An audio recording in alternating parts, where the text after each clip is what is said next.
नमस्कार, मी विलास बडे. न्यूज 18 लोकमतच्या या विशेष कार्यक्रमात आपल्या सगळ्यांचं स्वागत. माझ्या सोबत आहेत न्यूज 18 लोकमतचे संपादक आणि आता आपण खरं तर या सगळ्याबद्दल चर्चा करणार आहोत. आपल्या सोबत मान्यवर पाहुणे सुद्धा असणार आहेत आणि केंद्रीय अर्थमंत्री निर्मला सीतारामन यांनी आज अर्थसंकल्प सादर केला. त्यातून त्यांनी अनेक मोठ्या घोषणा देखील केलेल्या आहेत आणि या अर्थसंकल्पात आरोग्य क्षेत्रासाठी तिप्पट तरतूद करण्यात आली असून 2,23,846 कोटींची तरतूद करण्यात आली आहे. तसंच कोरोना लसीकरणासाठी देखील 35,000 कोटींची तरतूद करण्यात आली आहे. या अर्थसंकल्पात देशातील शेतकऱ्यांसाठी मोठ्या घोषणा करण्यात आलेल्या असून सरकार हे शेतकऱ्यांना समर्पित असल्याचं अर्थमंत्री म्हणाल्या. महाराष्ट्रासाठी सुद्धा अर्थमंत्र्यांनी घोषणा केलेल्या आहेत. नाशिक मेट्रोसाठी 2,092 कोटींची तर नागपूर मेट्रोसाठी 5,976 कोटींची तरतूद करण्यात आली आहे. तसंच 75 पेक्षा जास्त वय असलेल्यांना IT रिटर्न्समधून मुक्ती देण्यात आलेली असून सामान्य करदात्यांना मात्र कोणताही दिलासा देण्यात आलेला नाहीये. टॅक्स स्लॅबमध्ये बदल करण्यात आलेला नाहीये. त्यामुळे या सगळ्याचे नेमके काय परिणाम होणार आहेत याबद्दल चर्चा करणार आहोत आपण. आता आपल्या सोबत आहेत न्यूज 18 लोकमतचे संपादक आशुतोष पाटील सर आणि आपल्या सोबत श्रीनिवास खांदेवाले सुद्धा जोडले गेलेले आहेत, अर्थतज्ञ आहेत. त्यांच्याकडून आपण या सगळ्या बजेटचं विश्लेषण जाणून घेणार आहोत. खांदेवाले सर, तुमची पहिली प्रतिक्रिया नेमकी काय आहे? आज ज्या पद्धतीने हे बजेट समोर आलेलं आहे, संकट काळातलं हे बजेट आहे आणि संकट काळात जी अपेक्षा होती अर्थतज्ञांना या बजेटकडून, ती अपेक्षा पूर्ती झाली आहे का? एक गोष्ट खरी आहे की कोरोनाच्या काळातलं हे अंदाजपत्रक आहे, अर्थसंकल्प आहे आणि त्यामुळे याच्यामध्ये जे जे घडेल ते आपण स्वागत करायला पाहिजे. जे घडू शकलं नाही ते कोरोनामुळे घडलं नाही असंही आपण म्हणू शकतो. परंतु ज्या काही प्रत्यक्ष योजना सरकारने जाहीर केल्या त्या आणि दुसरीकडे अर्थव्यवस्थेची दिशा बदलते आहे, हा मुद्दा मला मांडायचा आहे. तो मी नंतर मांडतो. पहिल्याने मी असं म्हणतो की आजची प्राथमिक गरज भारतीय समाजाची अशी होती की रोजगार अनेक लोकांचा बुडला आणि तो रोजगार रस्त्यावर आणणे, तो रुळावर आणणे हे अत्यंत महत्त्वाचं काम होतं. त्याच्यामध्ये पायाभूत सुविधांचे जे प्रकल्प आहेत ते शासनाने जाहीर केलेत आणि त्याच्यातून ग्रामीण भागामध्ये लोकांना रोजगार मिळेल हे एक आपण त्याचं स्वागत केलं पाहिजे आणि तो चांगला एक निर्णय आहे. दुसरं असं की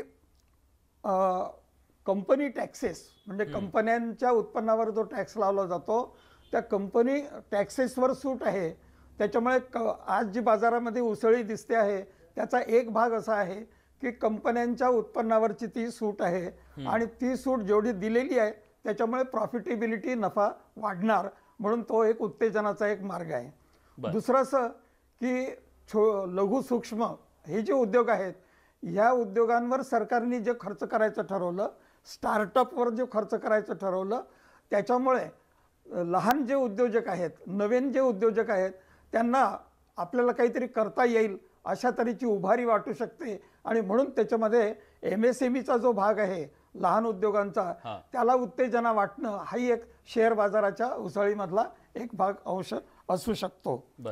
तिसरं असं की जे टेक्स्टाईल पार्क्स आहेत म्हणजे कापड उद्योग करणे, जो कापसाचा प्रदेश असेल तिथे टेक्स्टाईल पार्क करणे आणि कापड उद्योगाला प्रोत्साहन देणे हा एक भाग त्यातला चांगल्यापैकी आहे. आणि आत्मनिर्भर भारतमध्ये अनेक वस्तू देशामध्ये तयार व्हाव्या म्हणून त्या जर विनाकारण आयात होत असतील तर त्याच्यावर कर लावणे आणि ज्या आपण निर्यात करू शकतो त्याच्यावरचे स्थानिक कर कमी करून त्या स्वस्त करणे आणि आयात करणे हे दोनही मंत्री महोदयांनी केलेलं आहे. ते आपण सगळ्यांनी ऐकलं. तो आत्मनिर्भरतेचा भाग म्हणून आपल्याला स्वागतार्ह आहे. आता प्रश्न असा येतो की ही जी रोजगार निर्मिती आहे त्यामध्ये जे 15वा वित्त आयोग आहे जो देशाच्या सगळ्या टॅक्सच्या वसुलीचा हिस्सा केंद्राला किती मिळावा आणि राज्यांना किती मिळावा याचा प्रमुख असा निर्णय करतो, त्यांनी राज्य सरकारांना पूर्वीप्रमाणे 41% हिस्सा मिळावा असं म्हटलेलं आहे. त्यामुळे राज्य सरकारांना जास्तीचा खर्च करण्यासाठी, विकास खर्च करण्यासाठी जो पैसा लागतो तो केंद्र सरकारकडून किंवा वित्त आयोगाकडून जास्त मिळावा अशी जी अपेक्षा असते तो काही मिळणार नाही. तो 41% मिळेल आणि तो मग वाटला जाईल. परंतु केंद्र सरकारने असं म्हटलं आहे की जीएसटी मधून त्यांना जो खर्च मिळतो तो, आणि आता वित्त आयोग जास्त देणार नाही म्हणून राज्य सरकारांना आपल्या राज्य उत्पन्नाच्या 4% पर्यंत कर्ज काढता येईल. पूर्वी ते 1.5% होतं, आता ती सवलत दिली. ती केंद्र सरकारच्या दृष्टीने सवलत दिसते की आम्ही तुम्हाला सवलत दिली, पण राज्य सरकारांना तो कर्जाचा बोजा सहन करावा लागणार आहे आणि तो कर्जाचा बोजा सहन करताना तेवढा कर लावावा लागणार आहे जो प्रत्येक राज्यामध्ये नागरिकांवर पडणार आहे. श्रीनिवासजी केंद्र सरकारचं जे धोरण आहे, श्रीनिवासजी थोडं थांबवतो तुम्हाला इथे मी. काही पॉईंट्सच्या आधारे आपल्याला थोडी चर्चा पुढे नेता येईल. एक महत्त्वाचा मुद्दा मला दिसतो या बजेटमध्ये की परवडणाऱ्या घरांना, म्हणजे हाऊसिंग इंडस्ट्रीसाठी, बांधकाम क्षेत्रासाठी हा खूप मोठा निर्णय आहे का हे जाणून घ्यायचं आहे की परवडणाऱ्या घरांना 31 मार्च 2022 पर्यंत विलास सवलत दिली. आता अफोर्डेबल हाऊसिंग हा खूप मोठा विषय आहे आणि एकतर म्हणजे कितीतरी लोकांचं घराचं स्वप्न असतं, प्रत्येकाला घर हवं असतं आणि घराच्या या स्वप्नाला जर आकार मिळणार असेल तर सगळ्यांचं लक्ष या अर्थसंकल्पाकडे लागलं असतं. जर ही कर सवलत 31 मार्च 2022 पर्यंत दिली तर त्याचा फायदा होईल का आणि कसा होईल?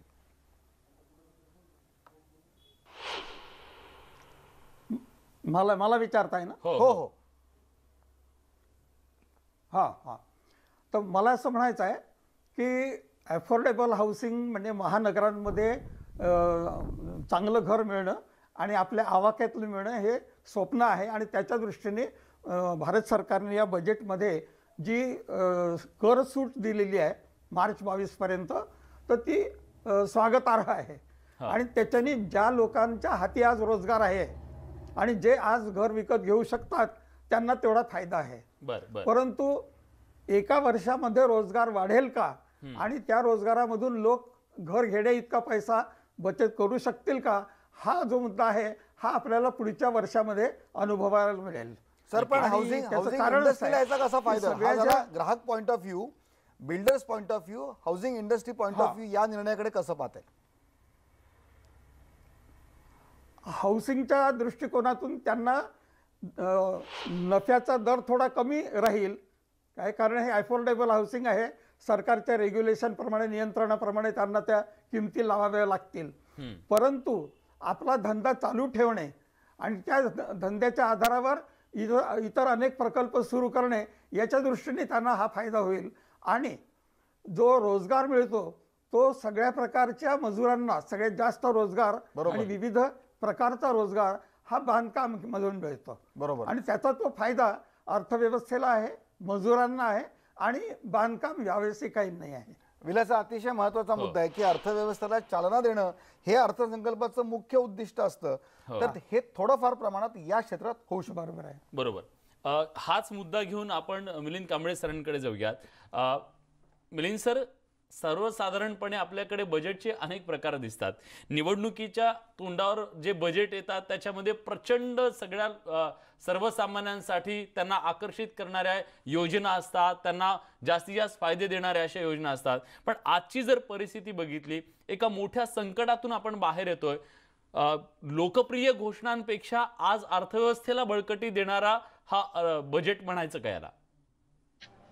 नक्की हे अर्थव्यवस्थेला बळकटी देणारं आणि रोजगार निर्मिती करणारं असं हे बजेट आहे, ज्याची आवश्यकता होती. जसं आपण म्हणालात तसं आपण एका अतिशय मोठ्या संकटातून आपली अर्थव्यवस्था आणि भारत हा गेलेला आहे, ज्याचा फटका आपल्याला बसलाय. जो आपण आपलं जे फिस्कल डेफिसिट जे आहे ते 9.5% पर्यंत गेलेलं आहे. त्याच्यासाठी आपल्याला FRBM ऍक्ट मध्ये फायनान्स मिनिस्टरनी अमेंडमेंट करून घ्यावी लागली. तर ही स्थिती आहे आता, ही आपण लक्षात घेतलं पाहिजे. तर त्यामुळे जो इन्फ्रास्ट्रक्चरवरचं जे स्पेंडिंग आहे हे फार मोठ्या प्रमाणात इन्फ्रास्ट्रक्चरवरचं स्पेंडिंग केलेलं आहे. कारण इन्फ्रास्ट्रक्चरमध्ये, कन्स्ट्रक्शन इंडस्ट्रीमध्ये, मी त्या इंडस्ट्रीमध्ये काम करतो, ज्याच्यामध्ये 40% लेबर इंडेक्स आहे. म्हणजे ज्याच्यामध्ये सगळ्यात मोठ्या प्रमाणामध्ये रोजगार निर्मिती होते. आता ही कशी असते तुम्हाला सांगतो. इन्फ्रास्ट्रक्चर प्रोजेक्ट जर सुरू झाले तर त्याच्यावरती अवलंबून असणारी जी कन्स्ट्रक्शन इक्विपमेंट इंडस्ट्री आहे त्या इंडस्ट्रीला चालना मिळते. त्यामुळे त्याचबरोबर ट्रॅक्टर्स असतील किंवा डंपर्स असतील असे जे आहे मायनिंग सेक्टरला त्याला चालना मिळते. अशा एका कन्स्ट्रक्शन सेक्टरला बूस्ट दिल्यामुळे त्याच्यावरती असणाऱ्या अनेक अलाइड इंडस्ट्रीला पुश मिळतो आणि त्यातून खूप मोठा रोजगार निर्मिती होतो. आज तेही खूप मोठं चॅलेंज आपल्या समोर आहे. आपण मायग्रंट वर्कर्स मोठ्या प्रमाणामध्ये मोठ्या शहरातून आपल्या गावी गेलेले आहेत. बरोबर. तर त्यांना परत कामावरती आणणं, त्यांना सुरक्षितता देणं, जसं आता आपण हाऊसिंग सेक्टरवरती चर्चा करत होतो तसं रेंटल हाऊसिंगला सुद्धा याच्यामध्ये आत्मनिर्भर भारत मध्ये प्रमोट केलेला आहे आणि इथेही प्रमोट केलेला आहे. आणि याच्यामधून जो बांधकाम व्यावसायिक आहे त्याला याच्यामधून टॅक्स बेनिफिट हा मिळणार आहे. नक्कीच. मिलिंद सर एक शेअर मार्केट मुंबईमध्ये 1400 अंकांनी जेव्हा मार्केटनी उसळी घेतली तेव्हा आपण वेगवेगळ्या तज्ञांशी या संदर्भात माहिती घेतली. तर एक सेंटिमेंट जे असतात त्या अशा कळल्या की लोकांना असं वाटलं होतं की कोरोना टॅक्स लागेल किंवा कुठला तरी एखादा वेगळा टॅक्स येऊन आपल्याला त्याच्या खाली आपण दबले जाऊ. तर तो टॅक्स आला नाही आणि त्यामुळे मार्केटमध्ये एक चांगली एक पॉझिटिव्ह वेव्ह आली आणि म्हणून आज मार्केटला पण उभारी आली आणि शेअर मार्केटमध्ये एक आनंद आहे की अशा काळात अशा संकटात आपल्यावर कुठलं वेगळं दडपण आलं नाही, वेगळा टॅक्स आला नाही. ही एक फिलिंग या निमित्ताने सांगायची वाटते. मला सांगा की तुम्ही MSME या क्षेत्राचा तुम्हाला चांगला अभ्यास आहे. MSME मीडियम स्मॉल या एंटरप्राइजेसमध्ये तिथे काय भावना आहे, काय सेंटिमेंट्स आहेत लोकांमध्ये? विशेषतः हे जे सेक्टर आहे या सेक्टरला म्हणजे आता केवळ हे बजेट नाही तर याच्यापूर्वी जसं फायनान्स मिनिस्टरनी सांगितलं की मिनी बजेट बरेचसे आलेले आहेत. तर त्यातलं जे आत्मनिर्भर भारत पॅकेज जे होतं त्या पॅकेजमध्ये जे MSME सेक्टरसाठी 3 लाख कोटीचं जे इमर्जन्सी क्रेडिट लाईन ची जी घोषणा केलेली होती आणि त्याच्यामध्ये तुमचं जे क्रेडिट आउटस्टँडिंग आहे त्याच्या 20% ऑटोमॅटिक लोन हे लोकांना मिळालेले आहेत. आता त्याच्यामधलं सगळं स्पेंडिंग झालेलं नाही. 1.25 लाख कोटीचं स्पेंडिंग झालेलं आहे. उरलेलं जे स्पेंडिंग आहे ते जर करायचं असेल तर ते 20%चं जे आत्मनिर्भर भारत इमर्जन्सी क्रेडिट लाईन आहे ते 40% पर्यंत नेली पाहिजे असं मला वाटतं. त्याचबरोबर बँकांवरतीही NPAचं खूप मोठं बर्डन आहे ज्याच्यामुळे तुम्ही जर बघितलं असेल तर मागच्या महिन्यामध्ये मागच्या क्वार्टरमध्ये SMEचा जो क्रेडिट फ्लो आहे तो ड्रॉपडाऊन झालेला आपल्याला दिसेल. त्यामुळे SMEला लिक्विडिटी क्रंच जो आहे आज लोकांना बँकांकडे पैसे आहेत, RBI कडे पैसे आहेत, सगळ्याकडे पैसे आहेत, लिक्विडिटीचा काही इश्यू नाहीये.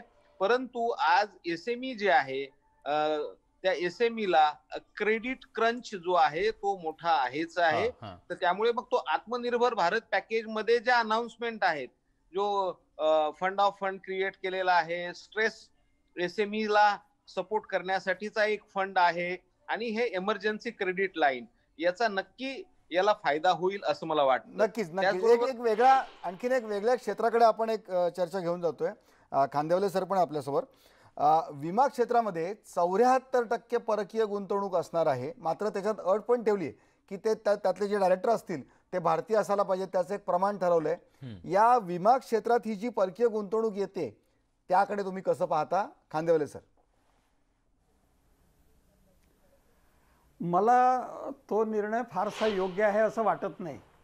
त्याचं कारण आहे की विम्याच्या रूपाने आपण जनतेकडून पैसा गोळा करतो आणि भारतीय विमा कंपन्यांनी आतापर्यंत सार्वजनिक क्षेत्रातल्या विशेषतः त्या कंपन्यांच्याकडून सरकारच्या ज्या विकासाच्या योजना आहेत त्याच्यामध्ये भरपूर प्रमाणावर तो पैसा वापरला गेला.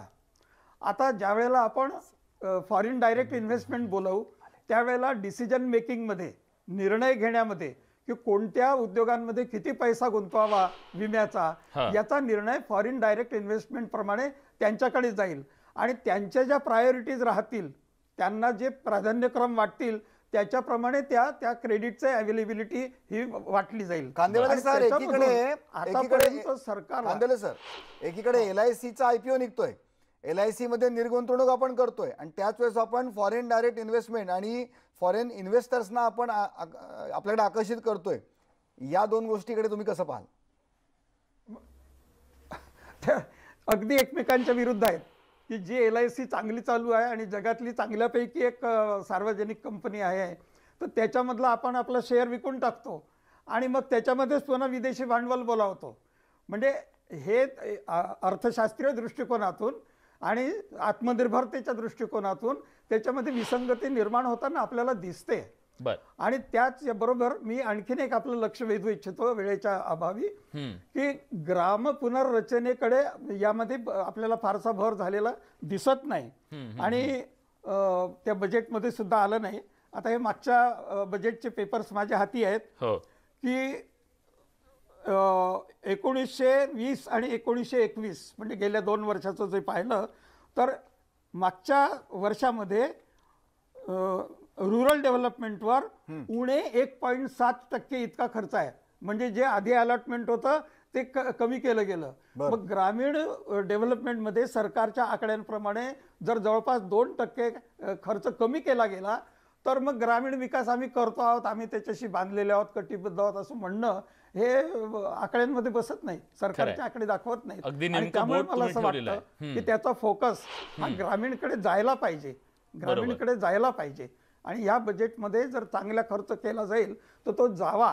म्हणजे मग जसं कांबळे म्हणाले की MSME आणि बांधकाम उद्योग आहे, तर ग्रामीण पुनर्रचनेमध्ये तुम्ही नवीन गावं बांधा, ती पुन्हा निर्माण करा, घरं बांधा, रस्ते बांधा, तर तुम्हाला सगळ्या प्रकारचा मजूर लागेल, टेक्नॉलॉजी लागेल आणि त्याच्यातून एक नवीन बाजार निर्माण होईल, जो रोजगार निर्माण होईल, सांभाळून घेईल. नक्कीच. आता आपल्या सोबत आहेत निवृत्त brigadier Hemant Mahajan sir. Mahajan sir, स्वागत आहे तुमचं न्यूज 18 लोकमत मध्ये. आज देशाच्या अर्थमंत्र्यांनी जे बजेट सादर केलेलं आहे ते बजेट देशाच्या सुरक्षेच्या दृष्टीनं नेमकं काय देतं, काय त्या मध्ये तरतुदी तुम्हाला स्पष्टपणे दिसतात, वैशिष्ट्य काय दिसतात? असं आहे, निर्मला सीतारामन यांनी जे 2 तासाचं भाषण केलं त्यामध्ये डिफेन्स बजेटला किती पैसे दिले याच्याविषयी अजिबात उल्लेख नव्हता. कारण त्यांचं जे भाषण होतं ते धोरणात्मक लेवलला होतं, म्हणजे पॉलिसी लेवलला होतं. परंतु त्याच्यानंतर जे आकडे बाहेर आले ANIच्या वरती, ते आकडे माझ्यासमोर आहेत आणि त्याचं विश्लेषण आपण ज्यावेळेला करतो त्यावेळेला असं दिसतं की म्हणजे हे आकडे त्यांनी जाहीर केलेले नव्हते, त्यांच्या त्या केवळ स्पीच मध्ये होते, परंतु ते बोलल्या नव्हत्या म्हणजे त्या, पण ते आकडेवारी अवेलेबल आहे. तर आपल्याला यावेळेला 4.78 लाख करोड एवढं बजेट मिळालेलं आहे, जे मागच्या वर्षीच्या तुलनेमध्ये 6% जास्त आहे. परंतु जास्त आनंदाची बातमी अशी आहे की जे डिफेन्स बजेट असतं, पहिले तर तुम्हाला एक सांगावंसं वाटतं की डिफेन्स बजेट जवळजवळ देशाच्या बजेटच्या 18% असतं, जे बाह्य सुरक्षेकरता असतं, आणि अंतर्गत सुरक्षेचे जे बजेट असतं ते आपण मिनिस्ट्री ऑफ होम अफेअर्सला म्हणजे गृह मंत्रालयाला देतो, जे 5 ते 6% असतं, आणि दोन्ही मिळून 24% होतं. आणि पुष्कळचं बजेट सायन्स अँड टेक्नॉलॉजी मिनिस्ट्रीचं आणि रस्ते बांधण्याच्या मिनिस्ट्रीचं हे डिफेन्सकडे येतं. मी तसं म्हणतं तर बजेट जवळजवळ 26-27% एवढं होऊन जातं. परंतु यावरती चर्चा मात्र होत नाही. तुमचं मला वाटतं एकूण एक चॅनल आहे की ज्या विषयावरती काहीतरी बोलायला मागतंय, तर त्याकरता तुमचं अभिनंदन. पण 26% पैसा आपण खर्च करतो आणि त्यावरती बोलत काहीच नाही. परंतु चांगली बातमी अशी आहे की डिफेन्स बजेटचं जे 2 भाग असतात, कॅपिटल बजेट जे आधुनिकीकरणाकरता वापरलं जातं ते मागच्या वर्षीच्या तुलनेपेक्षा 19% वाढलं आहे, जी एक अतिशय अभूतपूर्व अशी वाढ म्हणायला पाहिजे. याचा अर्थ काय असतो की कॅपिटल बजेटचे 2 भाग असतात. एक तर जे आपण बजेट जे करार, लष्करी करार आपण पहिले केलेले आहेत त्याचे पैसे आपण 5-6 वर्षात भरतो, तर ते भरणं, आणि दुसरे नवीन शस्त्रास्त्रांचे करार करणं. आपण ऐकलं असेल की गेल्या काही दिवसामध्ये बातमी आली होती की 84,000 कोटी रुपयाचे आपण LCA विमान विकत घेणार आहे, आपण एक S-400 सिस्टीम विकत घेणार आहे, आपण काही रायफलीचा एक कारखाना तिथे लावतो आहे, आपण एक 2-3 पाणबुड्या विकत घेतो वगैरे खूप गोष्टी झाल्या होत्या. तर याचा हे जे कॅपिटल बजेट वाढलंय याचा अर्थ असा होतो की ही नवीन शस्त्र घेण्याकरता आपल्याला नक्कीच बजेट त्याकरता बजेट हे मुकरर करण्यात आलं आहे. ही एक चांगली बातमी आहे. कारण दुसरा जो भाग असतो रेव्हेन्यू बजेट, तो यावेळेला प्रचंड वाढलेला आहे. रेव्हेन्यू बजेट म्हणजे काय, त्याच्यामध्ये सैनिकांचा पगार असतो, पेन्शन असतो, इतर राहणारा खर्च होतो. तर दुर्दैवाने झालं काय आहे, दुर्दैवाने की सुदैवाने ते मला नाही माहिती, परंतु 5 मे पासून चीनचा जे अतिक्रमण सुरू झालं लडाखमध्ये, त्याचा परिणाम असा झाला जिथे 1 डिव्हिजन सैन्य असायचं लडाखमध्ये, तिथे आता आपण 3 डिव्हिजन म्हणजे तिप्पट सैन्य तिथे पाठवलं आहे. ते सैन्य गेलं की त्यांचा राहण्याचा खर्च असतो, त्यांचं राशन असतं, तिथे त्यांना वेगळे हॅबिटॅट बनवावे लागतात, त्यांचे रस्ते बनवावे लागतात, अनेक गोष्टी कराव्या लागतात, ज्यामुळे खर्च प्रचंड वाढतो. आणि हा खर्च फक्त लडाखमध्येच वाढलाय असं नाही. भारत चीन सीमा ही 3 भागात वाटली आहे. सिक्कीम भागामध्ये सुद्धा काही दिवसापूर्वी तुम्ही माझा एक बाईट घेतला होता की नाकुलाला सुद्धा एक गडबड झाली होती, ज्यामध्ये 20 सैनिकांना आपण त्यांची पण पिटाई केली होती. आपले 4 सैनिक जखमी झाले होते. तिथे पण तिप्पट सैन्य झालेलं आहे. आणि त्याच्या आधी पण तुम्ही एकदा मला वाटतं बाईट घेतला होता, लोंगजू नावाची जागा आहे जिथे चीनने एक आपलं व्हिलेज बांधलेलं आहे, तिथे आपली डिप्लॉयमेंट झाली. म्हणजे थोडक्यात भारत चीन सीमेवरती जी नॉर्मल आपली तैनाती असायची सैन्याची, त्याच्यात तिप्पट किंवा चौपट तैनाती झाली आहे चीनची. मला हाच धागा पकडून तुम्हाला विचारायचंय सर, की जेव्हा चीन सीमेच्या पलीकडे प्रचंड मोठ्या प्रमाणात इन्फ्रास्ट्रक्चरवर काम करत आहे, मग त्याला उत्तर देण्यासाठी भारताकडून सुद्धा, ज्याला चीनचा विरोध आहे, रस्ते बांधणी असेल किंवा इतर गोष्टी, पुलांची बांधणी असेल, त्या दृष्टीने सुद्धा काही पावलं उचलली जात आहेत का? हो, ते नक्कीच तुम्हाला मी ते सांगण्याचा प्रयत्न करत होतो. आता जे मी विश्लेषण करत होतो ते केवळ डिफेन्स बजेटचं करत होतो. आणि डिफेन्स बजेट हे रेव्हेन्यू बजेटवरचा खर्च जो वाढलेला आहे तो करण्याकरता सरकारने पैसा दिल्याच्यात काही डाऊट नाही. परंतु आता नितीन गडकरींचं जे बजेट आहे, ज्याला तुम्ही इन्फ्रास्ट्रक्चर म्हणता, त्यामध्ये प्रचंड वाढ झालेली आहे. त्याच्यामधली अनेकशी वाढ ही सीमावर्ती भागात आहे. आणि सीमावर्ती भागामध्ये जी आहे तिथे भारतीय सैन्याशिवाय कोणीच नाही. म्हणजे लडाखमध्ये समजा गलवान खोरं म्हणा, पेंगँगसो लेक म्हणा, तिथे आमच्याशिवाय कोण जातं, तिकडे कोणीच जात नाही. तिथे आता अर्थात टुरिस्टनं ते मोकळं केलं आहे, तर तुम्ही जावं अशी इच्छा, परंतु नॉर्मल तिथे ट्रॅफिक नाही.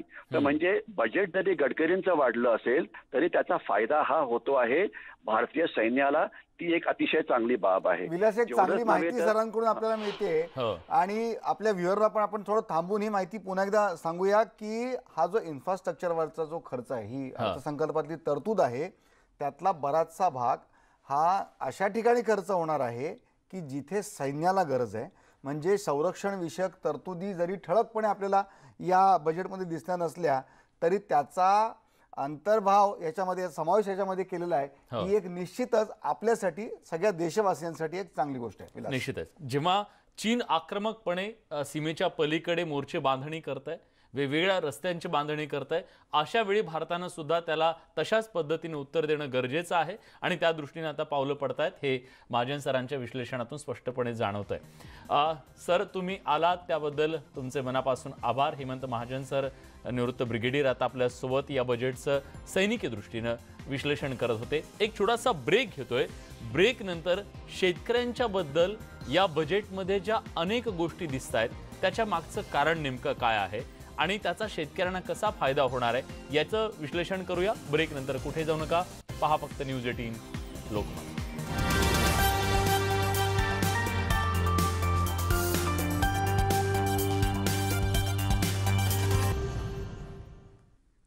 ब्रेक नंतर तुमचं पुन्हा एकदा स्वागत. न्यूज 18 लोकमतवर बजेटचा अर्थ आणि सरकारचा संकल्प नेमका काय आहे याचं विश्लेषण आपण अर्थतज्ञांकडून करून घेतोय. सामान्यांना यातून नेमकं काय मिळालं, याचे दूरगामी विविध क्षेत्रांवर काय परिणाम होणार आहेत याचं विश्लेषण आपण करतोय. माझ्या सोबत आहेत न्यूज 18 लोकमतचे संपादक आशुतोष पाटील सर. आपल्या सोबत इतर मान्यवर सुद्धा आहेत, त्यांच्याकडे जायचंय, त्याचं विश्लेषण करायचं. पण त्याच्या आधी देशाच्या सर्वांगीण विकासासाठी हे बजेट अतिशय महत्त्वाचं असल्याचं आज केंद्रीय मंत्री प्रकाश जावडेकर यांनी म्हटलेलं आहे. कृषी क्षेत्रासाठी हा अर्थसंकल्प अत्यंत चांगला आहे, यातून देश विकासाच्या गतीनं अग्रेसर होईल असा विश्वास सुद्धा केंद्रीय माहिती प्रसारण मंत्री प्रकाश जावडेकरांनी व्यक्त केलाय. ऐकूयात ते नेमकं काय म्हणाले. केंद्रीय माहिती व प्रसारण मंत्री प्रकाश जावडेकर सर, आपलं स्वागत आहे न्यूज 18 लोकमतमध्ये. सर, आपल्या दृष्टिकोनातून हा कशा प्रकारचा अर्थसंकल्प आहे? हा अर्थसंकल्प अगदी प्रगतिकारक आहे, प्रोग्रेसिव्ह आहे. आणि महत्त्वाचं म्हणजे जगातल्या अर्थव्यवस्था या लडखडलेल्या आहेत महामारीमुळे, परंतु कोरोना होऊन सुद्धा देश आपला सावरला, अर्थव्यवस्था सावरली आणि आता फार मोठी झेप आपण घेतोय, रोजगार देणारी आणि देशामध्ये फार मोठ्या प्रमाणावर रस्ते, रेल्वे, पोर्ट, एअरपोर्ट, वीज आणि गॅस सगळ्याचं मोठं विलक्षण जाळं आणि सुविधा आणि पब्लिक ट्रान्सपोर्ट याची सुविधा निर्माण करण्याचा या सबंध बजेटमधला मुद्दा आहे. हाच महत्त्वाचा मुद्दा आहे आणि त्याच्यासाठी लाखो करोड रुपये खर्च होणार आहेत आणि त्यातून लक्षावधी लोकांना जॉब्स मिळणार आहेत. कृषी क्षेत्रासंदर्भात मोठ्या घोषणा करणार त्या संदर्भात, कारण की एकीकडे दिल्लीमध्ये आंदोलन सुरू आहे. कृषी क्षेत्राच्या बाबतीत मोदी सरकारने जेवढं केलं तेवढं आजपर्यंत कोणीच केलं नाही. शेतकऱ्यांची मूळ मागणी एवढीच होती की आम्हाला उत्पादन खर्चावर आधारित लाभकारी मूल्य मिळालं पाहिजे. तर त्या उत्पादन खर्चावर आधारित 50% अधिक देऊन जो फॉर्म्युला स्वामीनाथननी दिला, तो स्वामीनाथनचा फॉर्म्युला मोदी सरकारने लागू केला. काँग्रेसने 8 वर्ष अहवाल आल्यावरही लागू केला नाही. त्यानंतर आता दरवर्षी 6,000 रुपये 10-12 कोटी शेतकऱ्यांच्या खात्यामध्ये परस्पर जातात, असं 10 वर्ष जाणार आहे. त्यामुळे काँग्रेसने एकदा कर्जमाफी दिली, 70,000 रुपयाची घोषणा होती, 70,000 कोटीची. आम्ही आता 7 लाख कोटी रुपये हे शेतकऱ्यांच्या खात्यात टाकतोय. तेव्हा त्याचबरोबर प्रधानमंत्री फसल विमा योजना, इतक्या चांगल्या योजना सुरू झाल्या की शेतकऱ्याला आता एंड टू एंड संरक्षण मिळालं आणि हे मोठा काम शेतकऱ्यांचं झालेलं आहे. उत्पादकता वाढलेली आहे, त्याचा परिणाम म्हणून शेतकऱ्याची समृद्धी वाढते. तर त्याचा परिणाम आहे आणि म्हणून दिल्लीतलं आंदोलन हे संबंध भारताचा आहे की नाही वगैरे या चर्चेत आत्ता मी जात नाही. पण आपण पाहिलं मुख्यतः ते ठराविक भागापुरतं आहे. ज्यांना सगळ्यात जास्त फायदा झाला आहे ते आत्ता आंदोलन. आपण ज्या राज्याचं प्रतिनिधित्व करता त्या राज्यासंदर्भातही अनेक घोषणा झालेल्या आहेत, त्या संदर्भाने नाही, महाराष्ट्राच्या सगळ्या कार्यक्रमांचा आता तपशील आणखी येईल, त्यावेळेला त्याची वेगळी प्रतिक्रिया देऊ. पण देशाचा सगळ्या भागांचा विकास करण्याचं मोदी सरकारचं धोरण आहे. ते काही ठराविक राज्यांचं करायचं असं नाही. धन्यवाद. हे होते केंद्रीय माहिती प्रसारण मंत्री प्रकाश जावडेकर यांनी स्पष्ट म्हटलं आहे की शेती क्षेत्रासाठी अतिशय आल्हाददायक आणि देशाच्या विकासामध्ये एक पाऊल पुढं टाकणारं अशा प्रकारचा हा अर्थसंकल्प आहे. नवी दिल्लीहून व्हिडिओ जर्नलिस्ट उमेशसह प्रशांत रामदास, न्यूज 18 लोकमत. तेव्हा प्रकाश जावडेकर यांची प्रतिक्रिया आपण जाणून घेतली. त्यांनी शेतीच्या दृष्टीने हे बजेट अत्यंत महत्त्वाचं असल्याचं सांगितलं. पण या बजेटच्या अनुषंगानं आशुतोष सर एक मुद्दा प्रकर्षानं जाणवला. जी पेटी असते, जे दप्तर असतं ते यावेळी दिसलं नाही. डिजिटल एक गॅजेट आहे, त्या गॅजेटच्या माध्यमातून अर्थमंत्री आज ते बजेट घेऊन मध्ये गेल्या आणि जेव्हा त्यांनी लोकसंख्येची आपली जी जनगणना आहे ती सुद्धा डिजिटली होईल असं सांगितलेलं आहे. हा बदल नेमका काय सांगतो? निश्चितच विलास, यावेळेच्या अर्थसंकल्पाचा हा हायलाईट होता की दरवेळेस आपण पाहिले की ब्रीफकेस असायची आणि मग ते पेपरांचे गठ्ठे असायचे. यावेळेस अर्थमंत्र्यांच्या हातामध्ये केवळ एक फोल्डर होता आणि डिजिटल डिव्हाइस त्याच्यामध्ये होता, टॅबलेटसारखा, ज्याच्यामध्ये हे संपूर्ण बजेट डिजिटल रूपामध्ये ही माहिती साठवण्यात आली होती. आपण भारत पुढे जातोय तंत्रज्ञानामध्ये आणि वर्षभरात कोरोनामुळे आपण डिजिटलवर सर्वात जास्ती आपला भर त्यावर राहिला आहे. आपल्या शाळा डिजिटल आहेत, आपले ऑनलाईन शिक्षण सुरू आहे आणि त्याप्रमाणे आता बजेट देखील डिजिटल झालं. एक चांगलं पाऊल आपल्याला म्हणता येईल. आणि सगळ्यात महत्त्वाची बातमी यावेळची ही हेडलाईन आहे खरं म्हणजे की या पुढची जनगणना जी आहे ती डिजिटली होणार आहे. म्हणजे पूर्वी ऑफलाईन घरोघरी जाऊन जी व्हायची ती आता डिजिटल होणार आहे. टेक्नॉलॉजी आपण वापरणार आहोत, ॲक्युरेसी येईल. जसं आपण आधार कार्ड आणलं, डायरेक्ट डेबिट आणलं, तसं आता ह्या जनगणनेमध्ये जेव्हा एक ॲक्युरेसी येईल मग त्याच्यामध्ये वेगवेगळ्या प्रकारचे आपले जे नेहमी मागण्या असतात की जातनिहाय कशी असेल, मग आता मराठा आरक्षणाचा मुद्दा महाराष्ट्रामध्ये गाजतोय, मग ह्या सगळ्या डिजिटल जनगणनेमधून ह्या सगळ्या गोष्टी एका क्लिकवर येईल, ट्रान्सपरन्सी येईल आणि त्याच्यावर म्हणजे आपल्याला टेक्नॉलॉजीचा वापर करून गोष्टी फास्ट होतील. त्यामुळे ह्या डिजिटल जनगणनेचं एक वेगळं महत्त्व या निमित्ताने आपल्याला खरं म्हणजे आपण प्रेक्षकांना सांगायला पाहिजे. नक्कीच. आणि हाच मुद्दा घेऊन मला मिलिंद सरांना विचारायचं आहे. मिलिंद सर, तुमच्या देशाची जी जनगणना असते, तो जो डेटा असतो तो पुढचं भविष्य ठरवण्यासाठी अत्यंत महत्त्वाचा असतो. डिजिटली हा एका क्लिकवर मिळणारा जो डेटा आहे तो देशाच्या उभारणीसाठी, इथल्या योजनांसाठी, देशाची परिस्थिती जाणून घेण्यासाठी किती महत्त्वाचा असेल.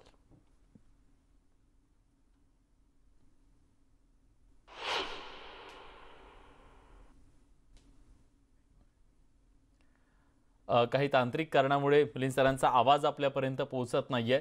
हाच प्रश्न घेऊन मी खांदेवाली सरांकडे जातोय. मिलिंद सर, येतोय आवाज? पूर्ण करा. हा, सॉरी. आता जे दुसरे मान्यवर होते, आपले संपादक, त्यांनी सांगितलं त्याप्रमाणे ही अतिशय मोठी बातमी आहे. कारण आपल्याकडे ह्या खूप मागण्या असतात. जातनिहाय जनगणना कधी काळी 1921 साली आपल्याकडे जातनिहाय जनगणना झाली होती आणि त्याच्या आधारावरती आपण मग प्रोग्रेसिव्ह तऱ्हेने मग ती लोकसंख्या आपण कॅल्क्युलेट करत गेलेलो आहोत जातनिहाय. म्हणजे शेड्यूल कास्ट, शेड्यूल ट्राईबची तर ही जातनिहाय होते, म्हणजे अन्य जाती जे आहेत, जे वेगवेगळे क्रॉस सेक्शन्स आहेत, त्यांची मात्र अशी जनगणना झालेली नव्हती.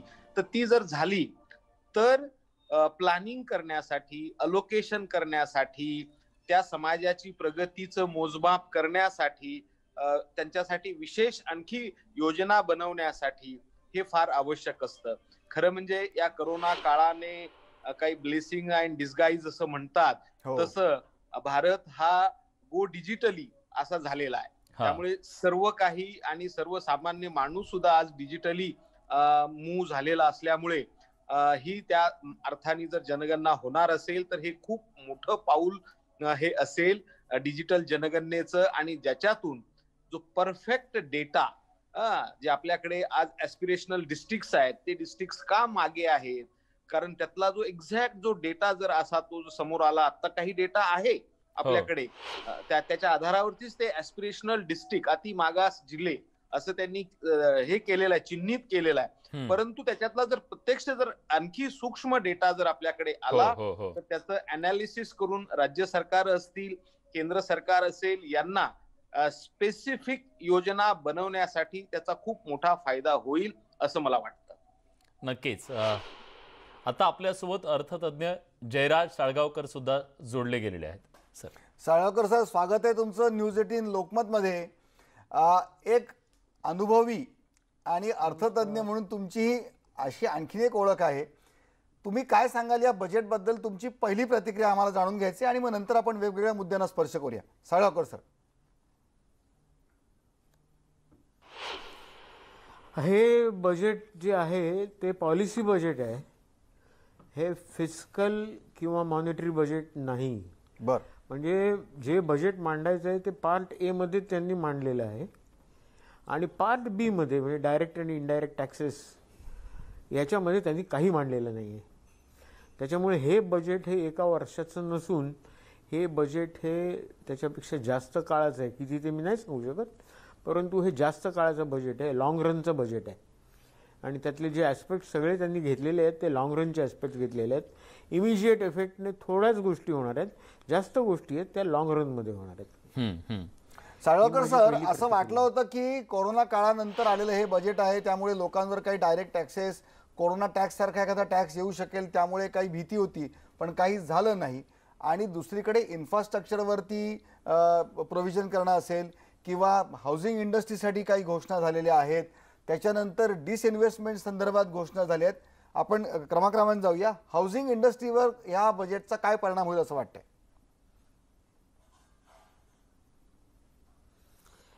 हाऊसिंग साठी त्यांनी काही सवलती दिलेल्या आहेत आणि जनरल मार्केट जसं वर जाईल तसं हाऊसिंगचं मार्केट वर जाईल.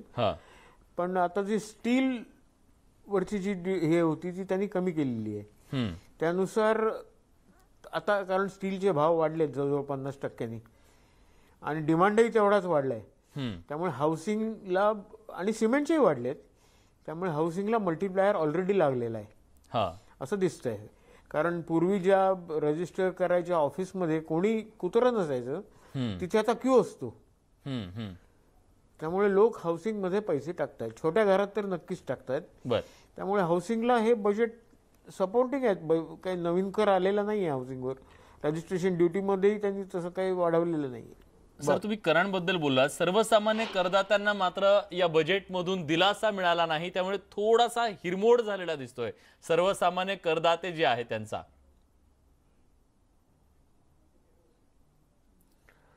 नाही, दिलासा मिळणं कठीण आहे, कारण आता एक्सचेकरची म्हणजे सरकारच्या खजिन्याची परिस्थिती काही फारशी चांगली आत्ता नाही आहे.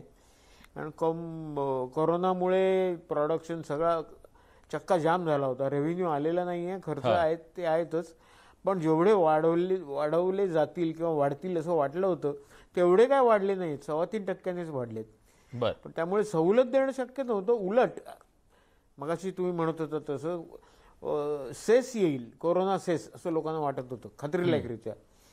तसा काही नवीन टॅक्स आलेला नाही आहे, त्याच्यामुळे जैसे थे.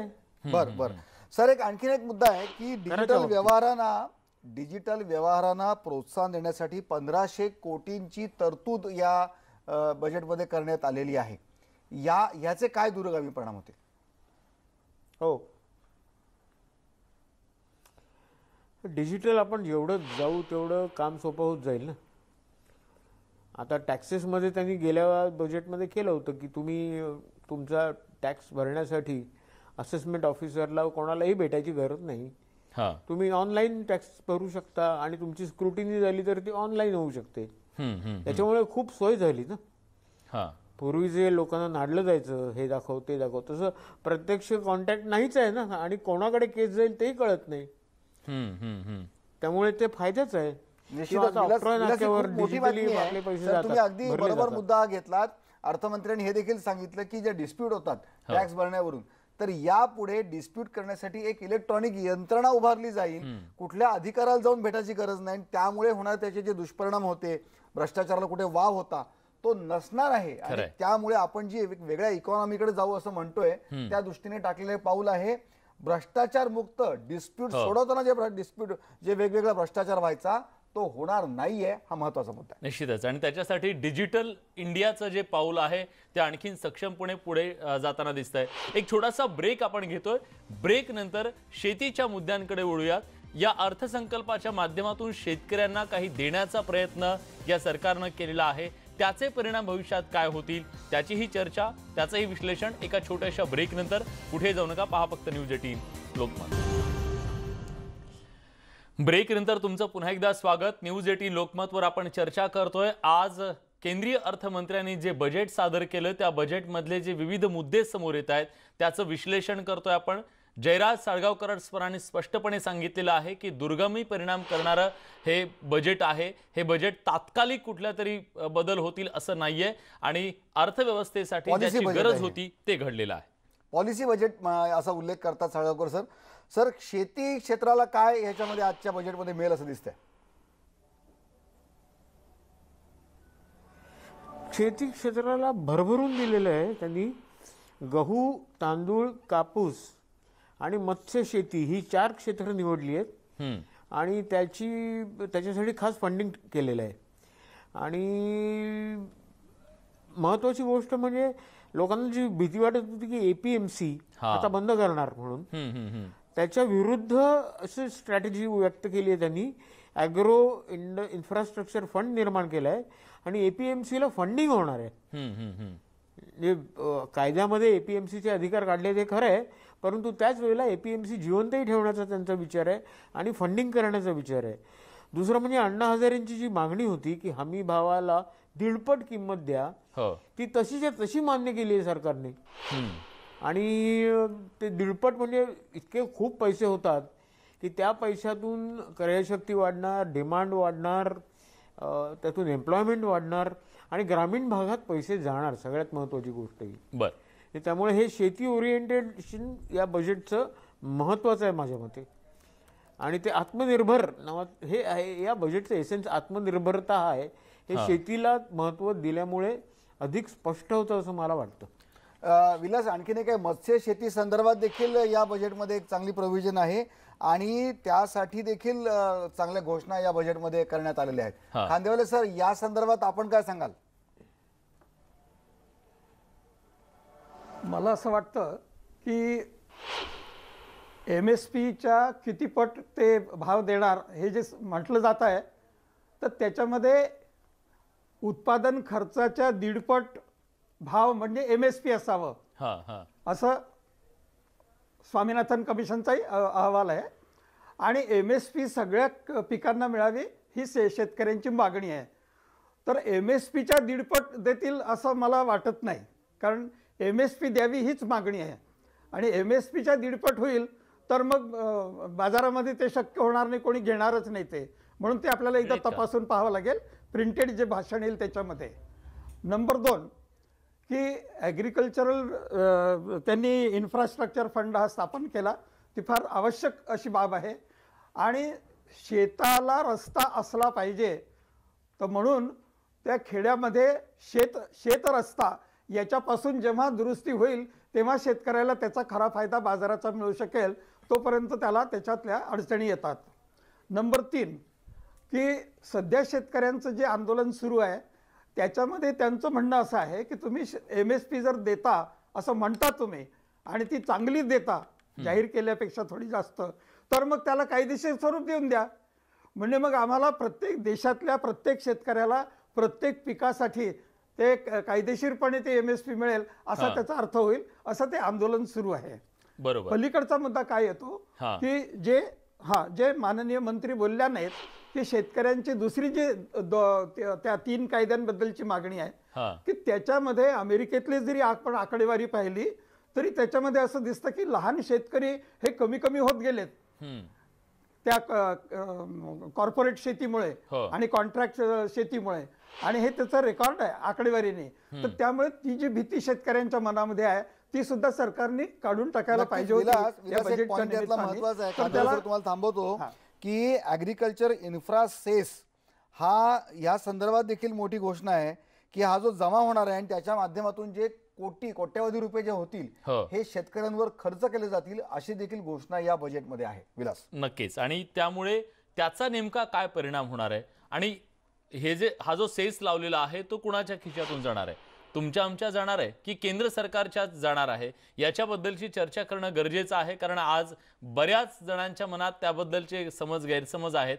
एक छोटासा ब्रेक घेतोय. ब्रेक नंतर आपल्या सोबत असतील अर्थतज्ञ अभिजित केळकर सर, त्यांच्याकडून सुद्धा या बजेटचं विश्लेषण आपल्याला जाणून घ्यायचं आहे. एक छोटासा ब्रेक, कुठे जाऊ नका, पहा फक्त न्यूज 18 लोकमत.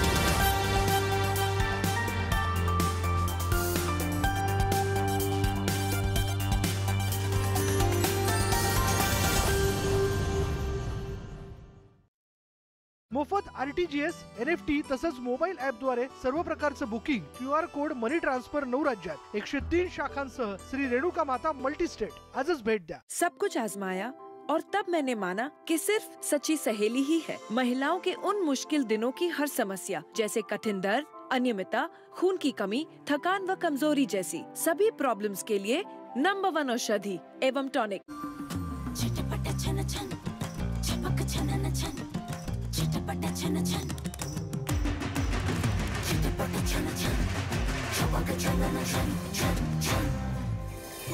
चांगला डान्स करतेस.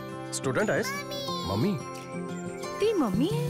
हळद आणि चंदनाचे गुण समावे संतूर, त्वचा आणखीन उजळे संतूर संतूर. काही नाही सांगितलं तर आत्याच्या काकाच्या भाच्याच्या स्थळाला नकार कळवायचा तर टू मच प्रेशर दूर करा. marathishadi.com वर या, आजच रजिस्टर करा. डॉक्टर IVF तंत्रज्ञानाला टेस्ट ट्यूब बेबी असं का म्हटलं जातं? नैसर्गिकरित्या गर्भधारणा ही गर्भनलिकेमध्ये होते, पण काही कारणास्तव जर ही प्रेग्नन्सी राहत नसेल तर आपण लॅबोरेटरीमध्ये म्हणजे शरीराच्या बाहेर स्त्रीबीजवर शुक्राणूचे फलन करतो, गर्भ तयार केला जातो, गर्भ वाढवतो एका ट्यूबमध्ये. त्यामुळे ह्या तंत्राला टेस्ट ट्यूब बेबी किंवा इन विट्रो फर्टिलायझेशन असे म्हटले जाते. डॉक्टर IVFच्या एका सायकलसाठी साधारण किती खर्च येतो? IVFच्या एका सायकलचा खर्च आपण 2 टप्प्यांमध्ये डिवाइड करू शकतो. हॉस्पिटलचे चार्जेस साधारण 25,000 रुपये, इंजेक्शनचे चार्जेस 70,000 ते 80,000 रुपये. म्हणजे एका IVF सायकलचा खर्च 1 ते 1.5 लाखापर्यंत राहतो. IVFची कॉस्ट ही कुठल्या पद्धतीचे आपण IVF करतो यावर सुद्धा निर्भर करतं.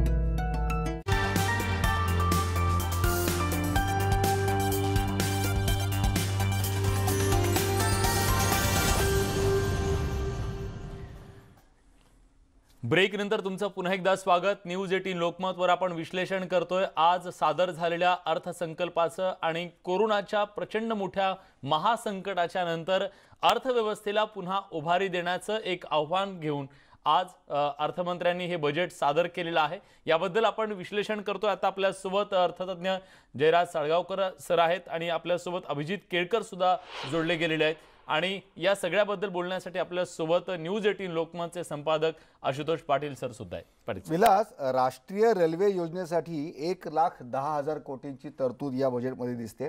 अभिजित केळकरजी, मी तुमच्याकडे येतोय. एकूणच तुमची बजेट विषयीची एक प्रतिक्रिया हवी आणि ह्या रेल्वेच्या निर्णयाविषयी तुम्ही काय सांगाल? बजेट बद्दल बोलायचं जर झालं तर माझ्या मते जी सध्या परिस्थिती आहे आणि येणाऱ्या काळामध्ये कशी परिस्थिती अजून उद्भवणार आहे याची कल्पना नसल्यामुळे एक माझ्या मते बॅलन्स बजेट करण्याचा प्रयत्न करण्यात आलेला आहे. जे काय आय व्यय आहे त्याचा मोजमाप करून किती डेफिसिट आहे ते काढण्यात आलेलं आहे, किती पैसे बाहेरून घ्यावे लागतील हे काढण्यात आलेलं आहे आणि कुठल्याही मोठ्या घोषणा वगैरे न करता फक्त आवश्यक बाबींकडे लक्ष देण्यात आलेलं आहे. आणि माझ्या मते ही एक चांगलीच गोष्ट आहे, कारण अदरवाईज बजेटकडे फार मोठ्या अपेक्षेने पाहिलं जातं. सर्वसामान्य पाहतात, उद्योगधंदे पाहतात, पण सध्या काळ माझ्या मते हा येणारे 1-2 वर्ष तसा नाही. त्यामुळे समतोल बजेट करण्याचा प्रयत्न करण्यात आलेला आहे असं माझं मत आहे. बर. रेल्वेची ही जी तरतूद दिसते आपल्याला 1,10,000 कोटींची, त्याचा फायदा कोणत्या सेक्टरला आणि कसा होईल? केळकर सर.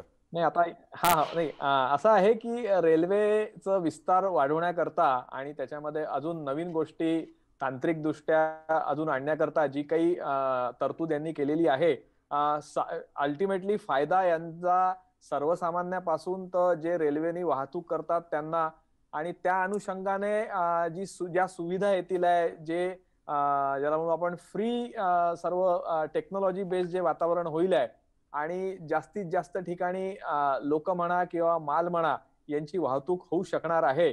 आणि हे आवश्यकच आहे, कारण जर आपण जर महासत्तेकडे जातोय म्हणजे डेव्हलपिंग कडनं डेव्हलप नेशनकडे जातोय तर वाहतुकीची जी व्यवस्था आहे, मग ते रोड्स असो किंवा ते रेल्वे असो, हे अद्ययावत आणि बेस्ट असणं आवश्यकच आहे. त्यामुळे माझ्या मते ही जी काही तरतूद केलेली आहे ती आवश्यकच आहे आणि अजून तरतुदीची अपेक्षा आहे. पण मी म्हटल्याप्रमाणे सध्याचा काळ बघता जी तरतूद केलेली आहे ती चांगलीच आहे. अजून तरतूद येणाऱ्या भविष्यात याची आपण अपेक्षा करू. नक्कीच. विलास, आणखीन एक मुद्दा आहे, आपण साळगावकर सरांकडे जाऊया. सर, खूप टीका होतीये की इंडिया फॉर सेल असा हॅशटॅग झाला सुरू आणि भारत विकायला काढलाय का? कारण मुद्दा होता की air India, BPCL, IDBI, Pawan Hans, LIC याच्यामध्ये निर्गुंतवणूक करण्याचे एक भूमिका सरकारने घेतली आहे. या निर्गुंतवणुकीचा फायदा होईल की तोटा होईल?